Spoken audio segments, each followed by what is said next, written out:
Amigos, muy buenas tardes, bienvenidos a una emisión más de su programa Algo Más que Nutrición, alimentando tu deporte. Como bien saben, hoy es lunes 28 de mayo de 2018. El día de hoy, la verdad es que mucho calor en la Ciudad de México, hay que estar bien hidratados. De hecho, ahí les debemos el programa de hidratación extenso todavía, un poquito más de lo que hablamos la vez pasada. Pero, como cada tarde, le doy la bienvenida a mi compañero amigo, el maestro Neftalí Gómez. Neftalí, buenas tardes. Hola Mariana, buenas tardes. Muy buenas tardes a todas las personas que hacen el honor de seguirnos. Estamos aquí pues para brindarles información, como siempre, información básica, información certera, con sustento científico que ustedes puedan aplicar en casa, que ustedes le den una utilidad real. Y pues bueno, estamos también para responder todas sus preguntas. Ya saben, estamos en vivo por la página de Sportiva TV. Compartimos el link en la página de nuestro programa, Algo Más que Nutrición. También estamos en vivo por la plataforma de sportivatv.com. Y pues bueno, el día de hoy tenemos un tema que también nos han pedido mucho. Es muy recurrente que nos hagan cuestionamientos sobre esta temática. La verdad es que ha venido creciendo muchísimo en nuestro país y bueno, en todo el mundo más bien, pero para esto tenemos a una super invitada que nos va a hablar todo lo que ustedes necesiten acerca del tema. Sí, la verdad, como lo anunciamos en las redes sociales, saben que el programa del día de hoy va dedicado a esta parte de alimentación y diabetes. Para que las personas que nos quieran seguir o nos quieran aventar alguna pregunta por nuestras redes sociales, por correo, ya saben, es el momento de hacerlo. No todos los días pueden hacer estas preguntas directas a nuestra invitada, que ahorita me voy a permitir presentar, pero ya saben que estamos abiertos a cualquier pregunta. Y pues bueno, Nef, me voy a dedicar unos minutos para presentar a nuestra invitada. La verdad que nos costó mucho trabajo tenerla aquí porque es una persona súper ocupada. Creo que es una de las mejores especialistas en diabetes en México y ella es la maestra Mayra Bueno. Ella es licenciada en Dietética y Nutrición por la Escuela de Dietética y Nutrición del ISSSTE. También es educadora en diabetes. Tiene una especialidad en obesidad por la Universidad Iberoamericana y también es maestra en nutrición aplicada por la Universidad Iberoamericana. La verdad es que muchas gracias, Mayra, por venir, por darnos unos minutitos de tu tiempo y de que le expliques a todo el auditorio qué es la diabetes y todo este show. Muchas gracias a ti, Mariana y Neftalí, por invitarme. Muchas gracias. Y pues bueno, Mayra, creo que ya empiezan a surgir algunas preguntas aquí por Facebook.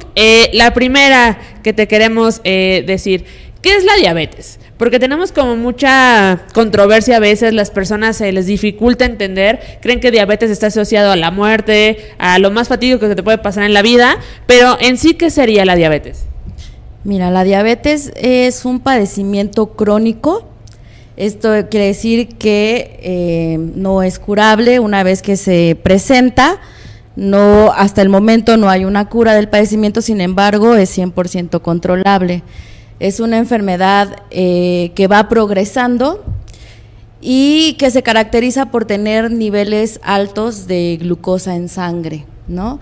Esto es causado por una disminución en la secreción de insulina. La insulina es una hormona que produce el páncreas y entonces cuando se presenta la diabetes hay una disminución en la cantidad de insulina que está produciendo el páncreas y por otro lado, esa insulina que se está produciendo no está trabajando de forma adecuada. Eso es básicamente la diabetes. Ok, entonces ahí les queda el dato. Mira, ¿cuántos tipos de diabetes hay? Porque tenemos también a veces las personas platicando cuando dicen, ay, es que soy nutrióloga o médico, etc. Siempre creo que existe todavía, lastimosamente, como la confusión, ¿no? De cuántos diabetes tipo 1, tipo 2, pero dinos tú que eres la experta. ¿Cuántos tipos de diabetes hay? Pues mira, tenemos básicamente 4 tipos de diabetes. La diabetes tipo 2 es la más común, se presenta en alrededor del 95% de la población que tiene diabetes es tipo 2. Y aquí sí hay una producción de insulina, pero está disminuida y además se conjunta con lo que se llama resistencia a la insulina, es decir, la insulina que se está produciendo, que es menor, no está trabajando de forma adecuada. Tenemos la diabetes tipo 1, que se presenta más en jóvenes, en niños, en adolescentes o en adultos jóvenes, y representa un 5% de la población que tiene diabetes. Este tipo de diabetes se caracteriza porque no hay nada de producción de insulina, es decir, hay nula producción de insulina y es debido a una condición autoinmune. El sistema inmunológico, que es el sistema que está pues determinado a protegernos de las infecciones y demás, este sistema inmunológico por alguna razón se equivoca y destruye las células que producen insulina. Entonces los chiquitos con diabetes tipo 1 pues no producen insulina y es por ello que requieren inyecciones de insulina desde el diagnóstico. Luego tenemos la diabetes gestacional, que es una diabetes que se presenta en el segundo trimestre del embarazo. Suele ser transitoria, es decir, a veces, más bien desaparece cuando nace el bebé. Sin embargo, esta mujer que ya padeció diabetes gestacional tiene un alto riesgo a desarrollar diabetes tipo 2, ¿no? Entonces es un factor de riesgo que se tiene que considerar en las mujeres para desarrollar diabetes tipo 2. Y por otro lado hay otra diabetes que se llama diabetes por otras causas, que está relacionado con a lo mejor afecciones genéticas, como es un tipo de diabetes que se llama tipo MODY, donde hay una alteración genética, diabetes causada por fármacos o cirugías, ¿sí? Entonces es una diabetes que se desarrolla debido a otras causas, como algún fármaco, una cirugía, una mutación genética, y representa lo más mínimo, o sea, una cantidad muy pequeñita de la población que tiene diabetes. Licenciada, y hablando de estos conceptos que se manejan de diabetes, ¿qué pasa cuando va una persona al doctor y es común que llegan a asesoría y dicen, es que ya me dijo mi doctor que yo tengo prediabetes? ¿Qué pasa con este concepto? ¿Cómo lo puede entender la gente? ¿Es como que sí tiene o no tiene o qué pasa? Claro que sí. Bueno, es muy importante que sus seguidores sepan que para decir que una persona tiene diabetes se necesita hacer un diagnóstico y hay pruebas que nos van a indicar si esta persona ya tiene diabetes. Todas las pruebas se recomienda que sean, o más bien deben ser en sangre, ¿sí? No podemos decir que una persona tiene diabetes por hacerle una prueba en el dedo, ¿sí? Ahí si nosotros detectamos que esa persona tiene cifras altas de glucosa, debemos mandarlo al laboratorio a hacer una prueba diagnóstica. Okay. Para poder hablar del diagnóstico y del término de prediabetes, tenemos que tener claro cuáles son las cifras normales de glucosa. ¿Sí? Okay. Las cifras normales en una persona que no tiene diabetes son de 70 a 100 en ayuno y 2 horas después de los alimentos no más de 140. ¿Sí? Entonces se dice que una persona ya tiene diabetes cuando en ayuno, en una prueba en glucosa en sangre venosa, tiene por arriba de 126 con una glucosa de 8 horas de ayuno y que se tiene que repetir en dos ocasiones. Okay. ¿Sí? O sea, en 2 ocasiones en sangre venosa tiene por arriba de 126, se declara como persona con diabetes. O que después de una carga oral de glucosa, 2 horas después, su glucosa esté por arriba de 200 miligramos sobre decilitro, entonces también se indica que esa persona ya tiene diabetes. Otra forma de diagnosticarlo es a través de un estudio que se llama hemoglobina glucosilada, que es un resumen de cómo ha estado ese paciente los últimos 3 meses, es un promedio, okay, ¿no?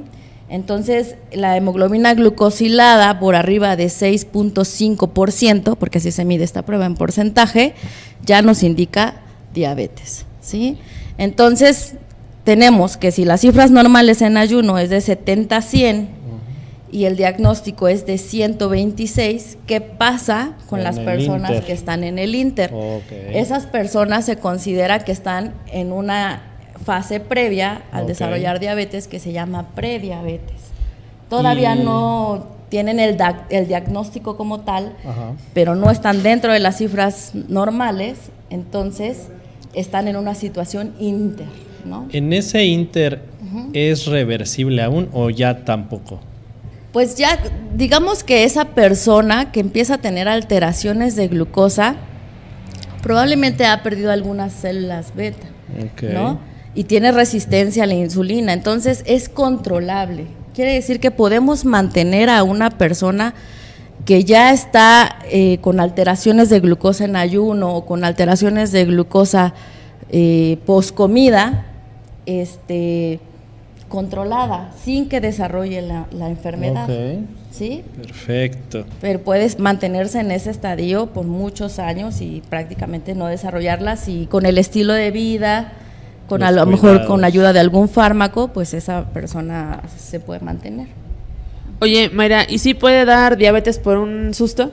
Como dices, que me asusté, No, claro, y me dio diabetes. ¿Qué tal? Sí, es una común. pregunta muy común y mucha gente sigue creyendo eso, porque efectivamente después de un susto, de un enojo, desarrolló la diabetes. Alegría muy exactamente. intensa, ¿no? Es un mito. La diabetes no se desarrolla por un susto, puede ser el detonante. Okay.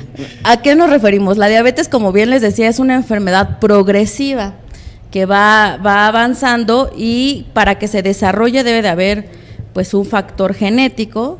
Debemos de tener predisposición genética, ya sea que nuestros papás, nuestros abuelos la hayan desarrollado, y además factores de riesgo, como lo son pues el sobrepeso, la inactividad física, la mala alimentación. Ajá. Entonces, si esta persona que tiene predisposición genética y además factores de riesgo presenta diabetes, no se da cuenta, y de repente la asustan, se enoja, y eso hace que se eleve demasiado su glucosa, va a pensar que la diabetes le dio por un susto, pero realmente él ya traía la enfermedad, no simplemente fue el detonante. Claro. Mayra, nos están preguntando por correo, ¿qué pasa con las manchitas? Por ejemplo, lo que nosotros sabemos que se llama acantosis nigricans, ¿no? ¿Qué pasa? Que sobre todo ahí tenemos una imagen, pero nos están preguntando ahorita de un niño que tiene axila o tiene el cuellito manchado. ¿Qué le podemos decir? Bueno, la acantosis nigricans sí es un signo clínico de resistencia a la insulina. Quiere decir que esa persona pues está en un riesgo considerable, por no decir un alto riesgo, de desarrollar diabetes, ¿no? Entonces sí hay que, sobre todo las personas que padecen obesidad, sobrepeso, estar pues al pendiente, no solo de sus cifras de glucosa, porque a lo mejor podemos encontrar una persona con sobrepeso que su glucosa está normal, pero vemos estas manchitas en los pliegues, sobre todo se presentan en los pliegues. Puede ser que si le medimos insulina en sangre esté muy alta. ¿Por qué? Porque sí está produciendo insulina, pero no puede trabajar de forma adecuada la insulina. Eso se le llama resistencia a la insulina. Entonces, esta coloración o esta pigmentación se presenta cuando hay resistencia a la insulina, ¿no?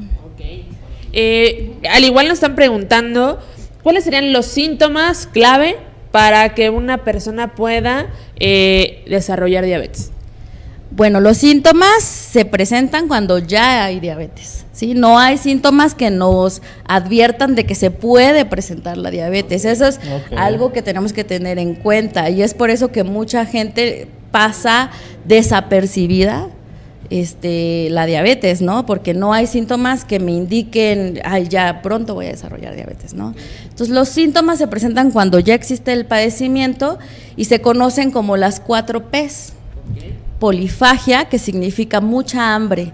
La persona empieza a sentir un hambre a veces hasta insaciable, porque la glucosa no se está aprovechando, se está quedando en sangre, entonces sus células pues no tienen alimento, por así decirlo, para producir energía.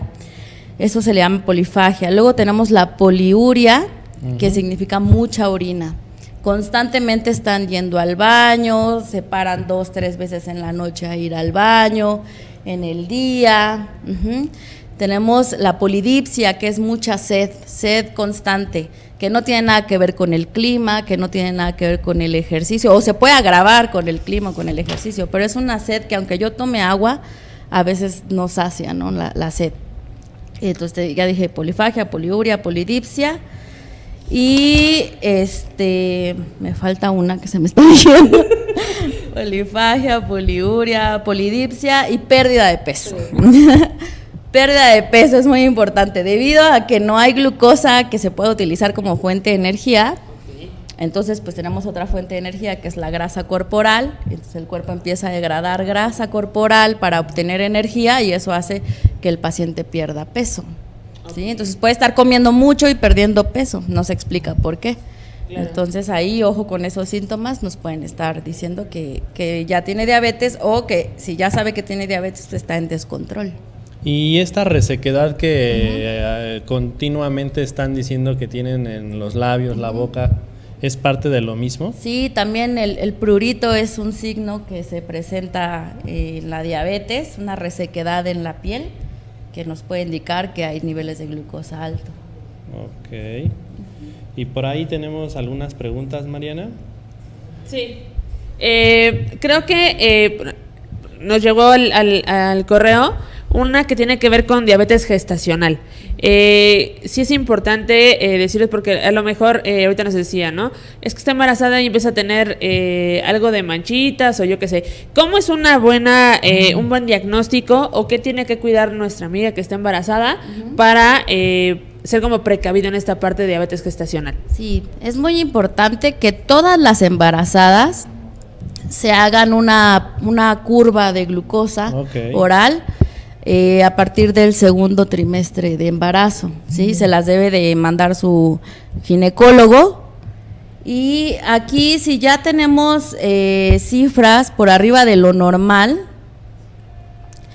si ya se empieza a ver una alteración por arriba de lo normal, hay ya criterios diagnósticos que ahorita no los tengo a la mente, pero ya podemos hablar que durante el embarazo, si empieza a haber irregularidades en la glucosa, podemos incluso ya pensar en diabetes gestacional y debe de tomar un tratamiento adecuado esta mujer, ¿sí? No, qué importante el diagnóstico porque, por ejemplo, yo tuve el caso de una amistad cercana que estaba internada, llega de emergencia al hospital, se la estabilizan, tenía otra cosa nada que ver con lo que estamos platicando ahorita, pero en la cena del hospital le dieron pan con mermelada, ate con queso, atole con azúcar, era atole de fresa, me acuerdo muy bien, o sea, realmente era como una cena bastante fastuosa en hidratos de carbono que hemos platicado mucho aquí en el programa. Y luego sube el médico tratante y le dicen, oiga, ya le hizo su curva de tolerancia internada, No, pues no me la han hecho. Inmediatamente le hacen la curva y pues obviamente salió con una glucosa tremendamente alta. Le dijeron tiene diabetes gestacional, le empezaron a tratar con insulina, que ahorita es parte de lo que nos va a platicar Mayra, el tratamiento de insulina, y traemos una sorpresita por ahí, algo muy novedoso. Y a los 2-3 días sale del hospital, regresa a sus hábitos cotidianos y se regula la glucosa. ¿Fue un mal diagnóstico? ¿Sí puede llegar a pasar este tipo de cosas o qué? Sí, de hecho la diabetes gestacional muchas veces pasa desapercibida, porque son ligeras elevaciones de glucosa. O sea, no vamos a esperar que una mujer con diabetes gestacional tenga 300. Probablemente si se diagnostica la diabetes durante el embarazo con esas cifras es que la mujer ya tenía diabetes y no lo sabía y se embarazó. Pero la diabetes gestacional se presenta en el segundo trimestre del embarazo y son ligeras elevaciones en la glucosa que se tienen que controlar. Muchas veces solo se controlan con dieta y ejercicio, otras veces se va a echar mano de insulina, ¿no? Pero sí se tienen que controlar porque puede haber consecuencias en el embarazo. La más común es la macrosomía, o sea que el niño nazca pesando más de 4 kilos y pues que eso puede complicar el parto, ¿no? Entonces sí es muy importante que se detecte, que se empiece el embarazo con un buen peso, ¿no? Muchas veces el embarazo no lo planeamos, resulta, pero sí es muy importante que se empiece el embarazo con un buen peso y que se chequen la glucosa, se chequen la glucosa porque pasa, no saben cuántas veces desapercibido la diabetes gestacional. Mayra, como parte del tratamiento de la diabetes, es el uso a lo mejor de un hipoglucemiante, de insulina. Muchas personas le tienen miedo a la insulina, ¿no? Y es así como muy fatídico. Dicen, no, es que tengo insulina y es como la parte más oscura de todo esto. En cuanto a tratamientos, ¿qué nos puedes comentar? En cuanto a tratamientos, bueno, en el caso de la diabetes tipo 2, Se puede controlar en un inicio con dieta y ejercicio. Si con dieta y ejercicio la glucosa no se controla, se echa mano de algún medicamento oral, ¿no? Tenemos muchos tipos de medicamentos.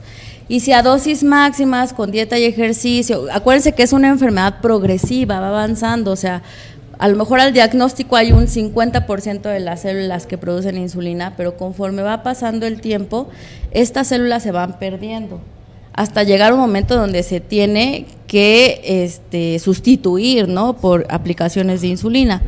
Entonces aquí la recomendación es, si con dosis de medicamento, dieta y ejercicio no llegas a control, pues probablemente necesites del uso de insulina. La insulina no es mala, todos los mitos que hay alrededor de ella, de que deja ciego, de que ya es lo último, que me voy a morir si me ponen insulina, son totalmente mitos. La insulina es pues lo más efectivo en cuanto a tratamiento de diabetes, ¿no? Porque estamos sustituyendo lo que el páncreas ya no está produciendo. Claro. Ese es en el caso de la tipo 2. ¿Y qué tipos de insulina? Porque también es una pregunta muy recurrente en el que muchas personas se refieren a que dicen, oye, pero es que a mí me dijeron, ya sabes que siempre por ahí dijeron, es que esta insulina es menos agresiva que esta que me recomendaron, o que dijeron que acaba de salir una nueva insulina que es más moderna, etcétera, etcétera. ¿Cuál es la insulina adecuada para cada persona? Sí. Bueno, hay varios tipos de insulina. Para entender esto, tenemos que entender primero cómo funcionaba el páncreas. El páncreas todo el tiempo estaba mandando una cierta dosis de insulina, eso se le llama insulina basal. Todo el tiempo, aunque no estemos comiendo, nuestro páncreas está mandando pequeñas dosis de insulina. Y estas se sustituyen por lo que se llama una insulina prolongada.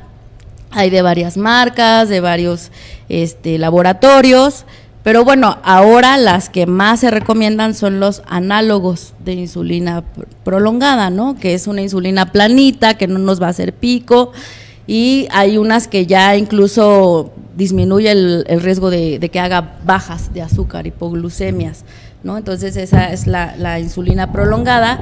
Y también cuando comemos, el páncreas, cuando no había diabetes, manda dosis extras de insulina que se conocen como bolos. O sea, cuando yo como, mi páncreas manda más insulina porque la que está mandando continuamente no le alcanza.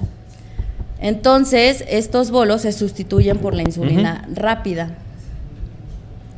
Digamos que tenemos dos tipos de insulina, ¿no? Las basales y las de bolo. Entonces, lo mejor es usar análogos. Hoy en día hablamos de análogos, que son insulinas que se parecen mucho a la insulina que produce el páncreas, ¿no? Y que tienen menos riesgo de hipoglucemia. ¿Es esta insulina glargina y la glargina, la famosa Lantus, este tipo de insulinas? Exactamente, la glargina, Toujeo, Tresiba, entre ellas hay diferencias y hay unas que pues tienen menos riesgo de hipoglucemia, que duran un poquito más. ¿Y por su acción cómo se manejan las de rápida, lenta, intermedia? Bueno, tenemos la insulina intermedia, que es una insulina que va a durar 12 horas, pero sí hace un pico.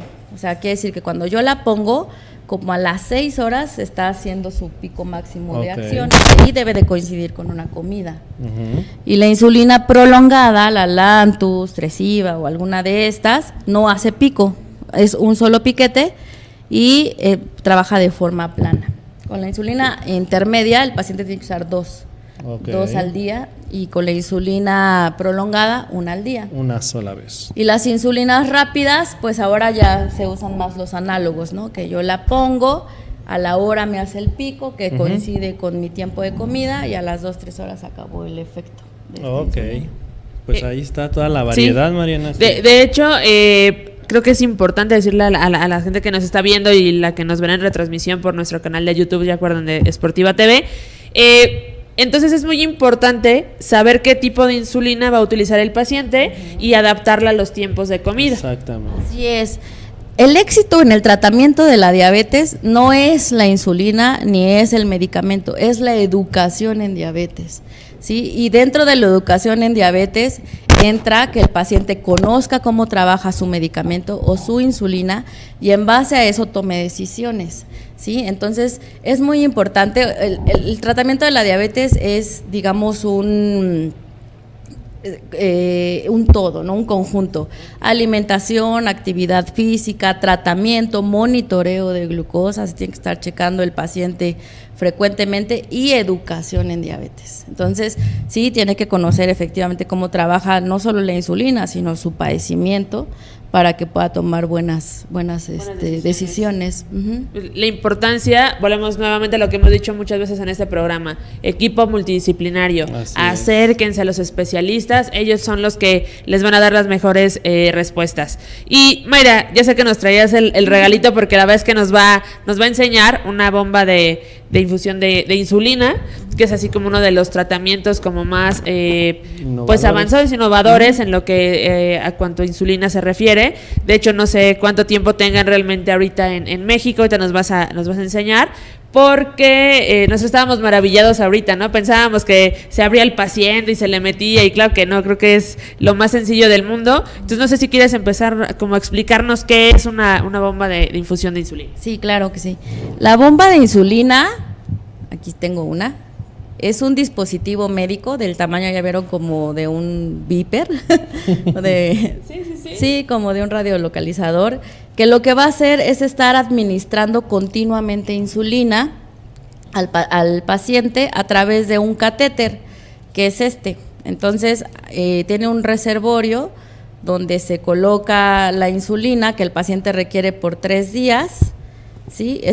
Se coloca así, y el catéter se inserta al abdomen, a la pierna o al brazo del paciente. El catéter se inserta a través de una aguja y se saca la aguja, y lo que queda es una canulita. Uh-huh.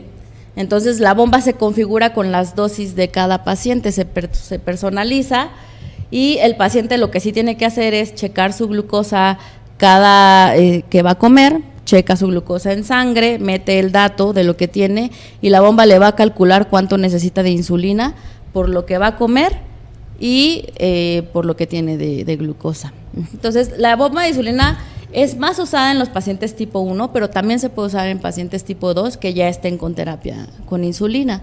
Entonces, es una herramienta que no solo nos facilita la aplicación de insulina, sino también mejora el control, nos ayuda a que el paciente esté más controlado, con menos riesgo de hipoglucemia, que hipoglucemia son bajas de glucosa. Ajá, okay. Entonces, esto es la bomba de insulina, está disponible en México, hay un programa de arrendamiento donde lo puede conseguir a fáciles. Sí, esa es una de las preguntas que nos está poniendo ahorita en Facebook Live. ¿Cuánto cuesta? Bueno, la bomba de insulina sí es un dispositivo, por no decir caro, porque vale cada peso, la verdad, es costoso. Estamos hablando de alrededor de 120,000 pesos una bomba. Sin embargo, hay un programa de arrendamiento donde el paciente solo da una mensualidad de 3,000 pesos y puede tener su bomba con todos los insumos.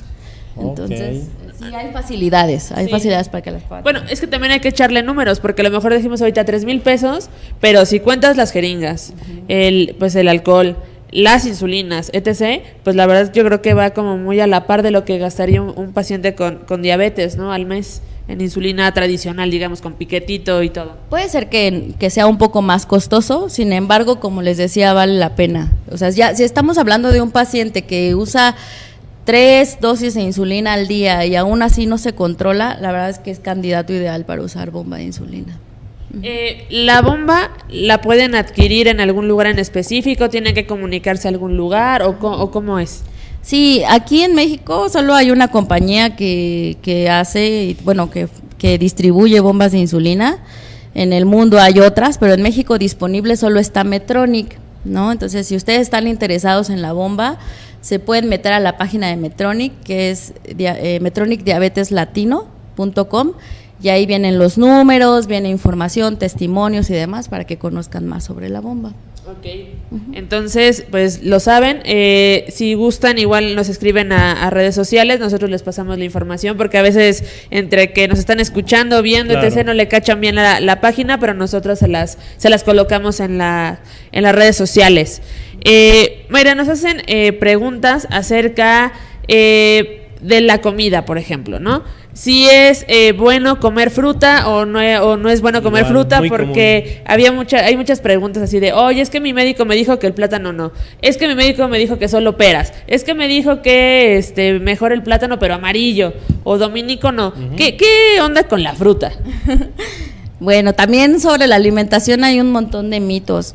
El paciente con diabetes puede comer todo, ¿no? No hay una dieta de paciente con diabetes. Lo que tiene que llevar el paciente es una dieta saludable, la que todo el mundo debería de llevar, ¿no? Entonces, las frutas están permitidas siempre y cuando pues siga la ración que está en su plan de alimentación. Lo que sí es muy importante es que todo paciente con diabetes visite a un nutriólogo, que le diseñe un plan de alimentación personalizado, que le explique a contar qué son los hidratos de carbono, cómo los puede combinar, cómo los puede contar, y entonces va a poder comer de todo. Y todas las frutas que a él le gustan las va a poder comer, solamente que siga la ración que su nutrióloga le está prescribiendo y no va a tener ningún problema con la glucosa.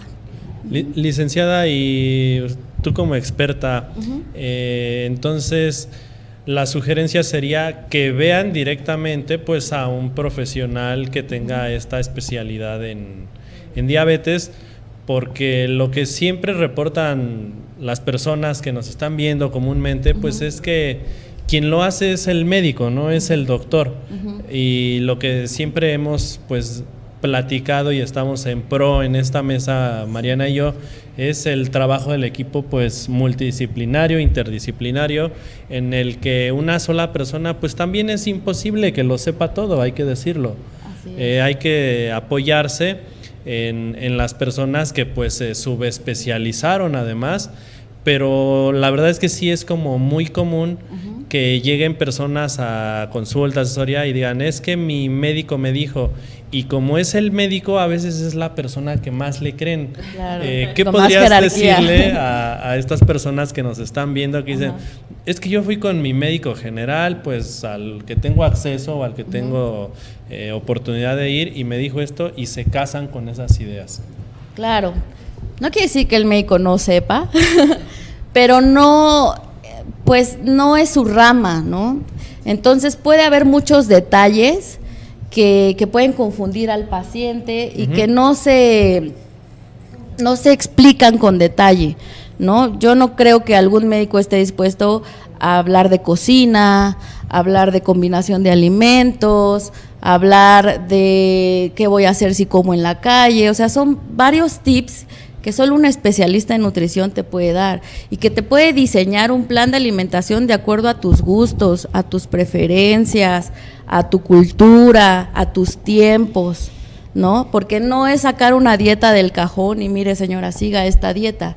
Es llevar una asesoría nutricional con un plan de alimentación diseñado a tus necesidades y que tengas un seguimiento médico nutricional, ¿no? Que el nutriólogo esté citándote periódicamente y que en base a lo que tú le estás refiriendo del plan de alimentación, pues te lo vaya modificando.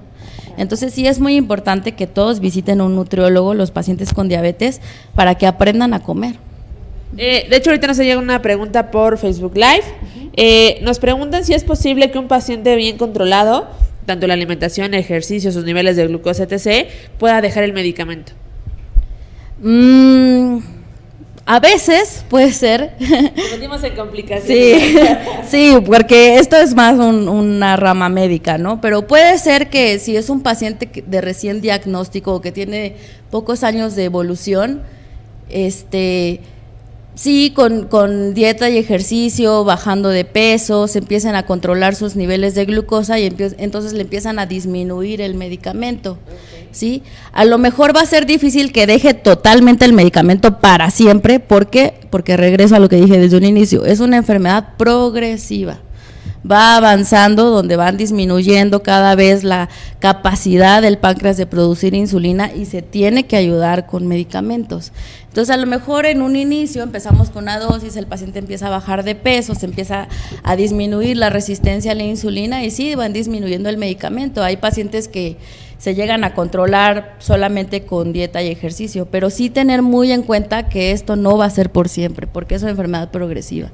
y va a ver, lo mejor es que el paciente se cheque frecuentemente su glucosa con un glucómetro. Y si él ve que en ayuno y 2 horas después de comer su glucosa se eleva a las metas que el médico le dijo, entonces tiene que ir a consulta y ver qué es lo que se puede hacer, ¿no? Qué importante es saber lo que nos decías ahorita, ¿no? Que la diabetes es una enfermedad controlable, no curable. Porque también en el medio hay algunos productos milagro, muchos otro tipo de cosas que se ofertan como curación para la diabetes, ¿no? Y es a veces cuando, bueno, yo creo que tú lo sabes mejor que nosotros, pero hay veces que el paciente opta por este tipo de tratamientos y cuando regresa al camino del bien, pues ya está descontrolado, tiene complicaciones, que ahorita nos vas a platicar a lo mejor un poquito de qué complicaciones se pueden dar con una diabetes mal controlada, que eso es importante, pero ojo, Mayra nos lo ha dicho todo el programa, acudan con un especialista, acudan con el equipo multidisciplinario. La diabetes no solo es un enfoque, tiene que ser un enfoque de muchas visiones. Entonces, yo dejo sobre la mesa para que le vayas pensando, Mayra, porque nos han preguntado mucho acerca de los jugos verdes, que si el jugo verde sí ayuda o no ayuda a controlar la glucosa, porque es algo como muy utilizado, ¿no? En el medio, y pues también nosotros tenemos esa cultura a lo mejor de los jugos. Entonces te la dejo. Amigos, no se vayan, vamos a un corte comercial y regresamos a su programa Algo Más que Nutrición.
Bien amigos, pues ya estamos en el último bloque después de unos breves comerciales donde pudieron ver por ahí un videíto de nuestros amigos del CENT. Ya saben, cualquier tipo de capacitación, consulta, asesoría, pues por ahí tienen ya todos los datos.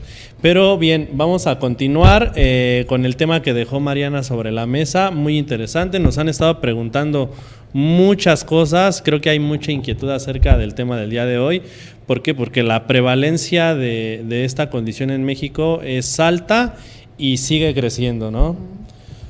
Bueno, continuamos con el tema acerca de los jugos, Mariana, que ya mencionabas. ¿Qué pasa con este tipo de alimentos? Sí, ¿son buenos o no son buenos los jugos verdes para un paciente con diabetes? Pues ya deberíamos mejor estudiar jugos en vez de nutrición. Jugoterapia. Jugoterapia en vez de nutrición.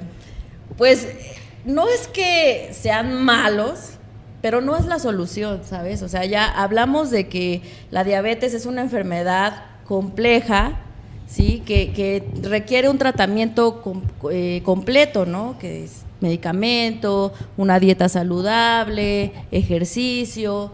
Si yo pienso que tomando un jugo verde se me va a controlar la glucosa, estoy en un total error. Eso no va a suceder. Ahora, los jugos finalmente es jugo de fruta que tiene azúcar, que tiene fructosa, que se va a convertir en azúcar y que va a elevar los niveles de glucosa en sangre, ¿no? Entonces, pues por muy verde que sea, si yo estoy exagerando en la cantidad de fruta que le estoy poniendo, por ejemplo, la ración de jugo, pues es medio vaso. Y el jugo se absorbe rapidísimo. Estamos hablando que en 15 minutos tú ya tienes la glucosa elevada con jugo de naranja. Si aparte del jugo de naranja le estás poniendo manzana, le estás poniendo kiwi, le estás poniendo, entonces lejos de ser un alimento que te va a ayudar, pues te va a perjudicar. Tú te puedes dar cuenta si 2 horas después de tu jugo te tomas la glucosa y esta subió arriba de las metas control, pues ese jugo en vez de ayudarte te perjudicó totalmente, ¿no? Entonces la recomendación es otra vez tu nutrióloga. Tu nutrióloga es la que te va a decir los alimentos que son los más recomendables para ti. De hecho, ahorita nos llegó una pregunta al correo, yo creo que en relación a los jugos, y decía que era mejor que si tomar jugo de naranja o comer la naranja en gajos. Totalmente comer la naranja en gajos, porque en primera estás comiendo menos cantidad, ¿no? Para hacer un jugo, ¿cuántas naranjas necesitas? ¿No? Entonces, estás comiendo menos cantidad, estás aprovechando la fibra que tiene la naranja al comer el gabazo, al comer los gajos de naranja, y entonces es definitivamente mejor comer la pieza que en jugo. Okay. Mayra, a lo mejor te vamos a meter en aprietos. Hay mucha controversia a veces en el medio con la parte de edulcorantes no calóricos, que para nuestros amigos pues son todo ese tipo de sobrecitos de diferentes marcas que no vamos a meter porque si no nuestro productor Iván Reyes nos va a regañar, pero bueno, todo el mundo ubicamos, ¿no? Los sobrecitos amarillos, exactamente, los sobrecitos azules, ahora hay algunos sobrecitos verdes de alguna plantita que también hay natural, y que a lo mejor tú ves el sobrecito y tiene un 1% de stevia, ¿no? De la plantita. ¿Qué onda? ¿Sí funcionan? ¿Pueden ayudar? ¿No pueden ayudar? ¿Sería bueno consumirlos? ¿Qué nos puedes platicar? Pues mira, la realidad es que están aprobados para el tratamiento con la para las personas con diabetes. Sin embargo, hay publicaciones, sobre todo para los que tienen resistencia a la insulina, que tienen obesidad y que no han desarrollado la enfermedad como tal. Hay publicaciones muy serias y de mucha evidencia que provocan obesidad y resistencia a la insulina, ¿sí? Entonces, lo mejor siempre es comer lo más natural posible y que poco a poco vayas acostumbrando a tu paladar a disminuir el sabor del azúcar, ¿no? Es preferible comer natural y bajar la cantidad de azúcar que comes día a día. Desde mi punto de vista, que usar edulcorantes artificiales. Yo creo, no sé, voy a dar como, no como una opinión, sino más bien como un testimonio. Yo he observado, muchas veces tú sabes que, no sé, el utilizar el edulcorante, la gente lo decodifica como, es que puedo echarle 4, 6, 8, 10 sobres, no importa, total, no afecta. Ajá. Y yo creo que más bien entraría, no sé, esa es mi percepción, no tanto en un asunto de que si esté bien, si está mal, más bien la gente no lo sabe usar. Entonces, creo que ahí es donde se engloba toda esta parte de edulcorantes no calóricos. Sí, totalmente. O sea, usamos de una forma impresionante, ¿no? Con los edulcorantes, y ya creemos que son inocuos, que podemos comerlos sin ningún problema, aunque estén aprobados para el paciente con obesidad, el paciente con diabetes. Como yo les decía, hay publicaciones buenas que nos están reportando que el paciente sufre más obesidad, más resistencia a la insulina, más riesgo de desarrollar diabetes con este tipo de productos. Entonces, sí, lo mejor es, pues si los van a usar, usarlos en una cantidad muy baja, y de preferencia pues, lo más natural que puedan, hacer su dieta, disminuir la cantidad de azúcar que comen todos los días, no solo personas con diabetes, sino personas sanas, ¿no? Ahorita vamos a dar paso a algunos saluditos que nos están pidiendo a todas las personas que nos están siguiendo por Facebook Live. Gracias a Mar Rincón, a Ernesto Murguía, a Daniel Espinosa, a Montes de Oca, Pedro Rosas, que traes tu club de fans aquí en las redes sociales, sabemos el que les debes ahí algo, a Miriam Fernández, muchas gracias por seguirnos, a Fernanda Monroy, que nos ha hecho una pregunta, pero se la vamos a contestar vía correo electrónico, a Rosalía Villa, muchas gracias. Y también nos están preguntando por correo acerca de la actividad física relacionada con la parte de la fuerza. Y creo que vamos a aprovechar ahora al buen Neftalí, que es un máster en esta parte del ejercicio de fuerza. Nef, ¿qué onda con la actividad física?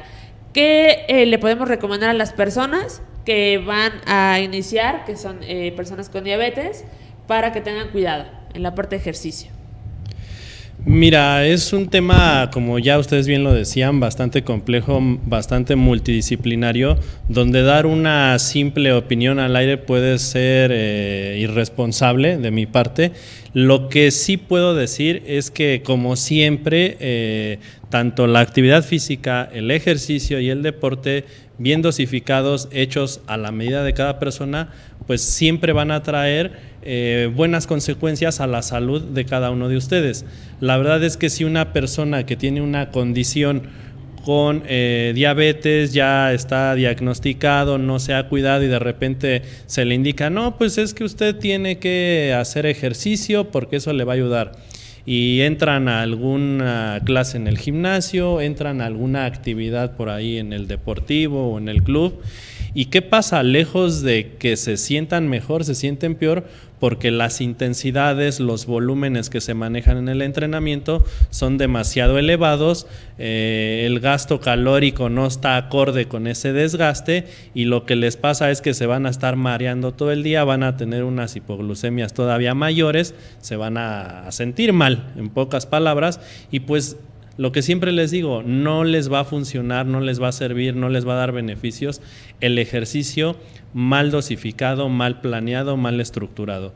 Todo lo contrario, si hay una buena planeación, si se acercan a una persona profesional que les pueda diseñar un programa adecuado de entrenamiento donde los inicie de acuerdo a sus características, a su contexto, todo su cuestionario, su anamnesis completa, pues entonces ahí sí podemos decir, se me diseñó un programa en el que ya está con el debido conocimiento mi nutrióloga, está con el debido conocimiento mi médico general o internista o quien sea que les esté controlando, está también de la mano el entrenador y pues ya todos están trabajando en un mismo canal. Exacto. Yo creo que de esta manera se le puede garantizar a usted que tiene algún familiar o a usted mismo que nos está viendo, pues buenos resultados.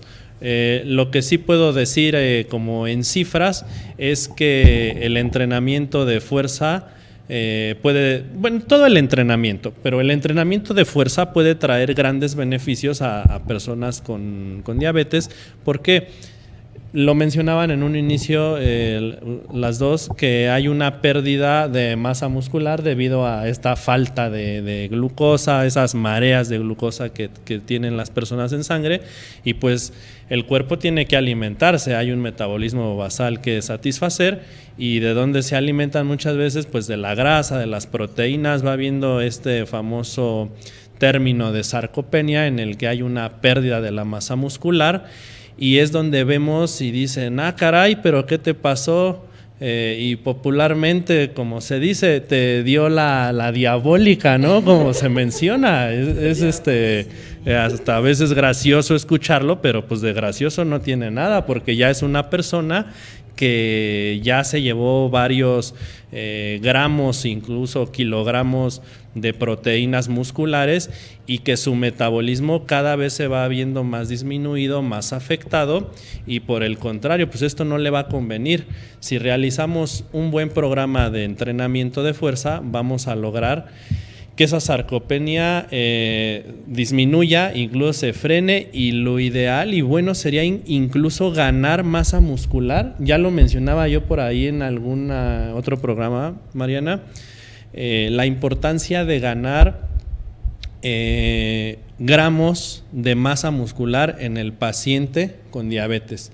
El músculo ya no solamente está visto hoy en día como movimiento, como sostén del cuerpo, sino ya como un eje metabólico para algunos problemas crónicos degenerativos como lo es la diabetes. Pues sí, la verdad es que nosotros sabíamos muchos de los temas que han pasado por esta mesa, este canal. La verdad es que a veces nos quedamos muy cortitos, ¿no? con el tiempo. Solo voy a tocar la última pregunta porque creo que es muy importante hacerla. Me va a matar Iván, pero 30 segundos, Mayra. Nos hablan mucho del ayuno, que sí es bueno que la persona con diabetes ayune. En tu opinión, ¿qué nos dirías? No, para nada.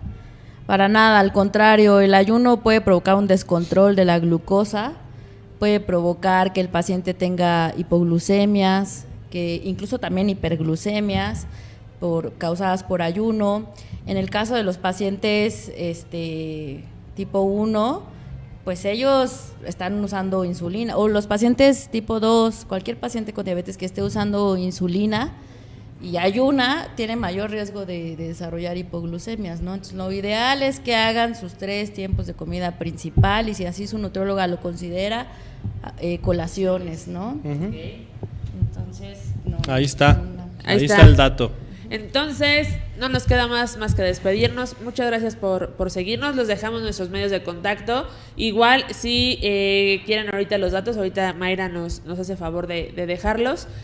Por Facebook, síganos por Algo Más que Nutrición. En Twitter estamos como @algomasnut. Nuestro correo, que es como de lo más solicitado, es amasnutricion@gmail.com. Y recuerden que nuestro hashtag es alimentando tu deporte. Y Mayra, ¿dónde te podemos localizar? Bueno, les dejo mi correo electrónico, es mayra-r26@outlook.com y mi teléfono, ¿lo puedo dejar también? Sí. ¿Segura? ¿Sí? Sí. Perfecto. Bueno, por si tienen alguna cliente. duda, mi teléfono es 55 28 65 83 30. Entonces, Perfecto. cualquier duda, pues ahí me pueden localizar. De todos modos, ahorita retomamos los datos de Mayra. Si tienen duda con sus medios de contacto, nosotros se los hacemos llegar por cualquier vía de comunicación con nosotros. Y pues bueno, amigos, llegamos al final de su programa. Los esperamos la siguiente semana con otro tema que va a estar bastante interesante. No se los voy a decir para que lo sigan por las redes sociales. Neftalí, buenas tardes. Muchas gracias A ustedes, por un todo. gusto como siempre. Y pues bueno, amigos, nosotros somos Algo Nutrición y estamos alimentando Alimentando tu deporte.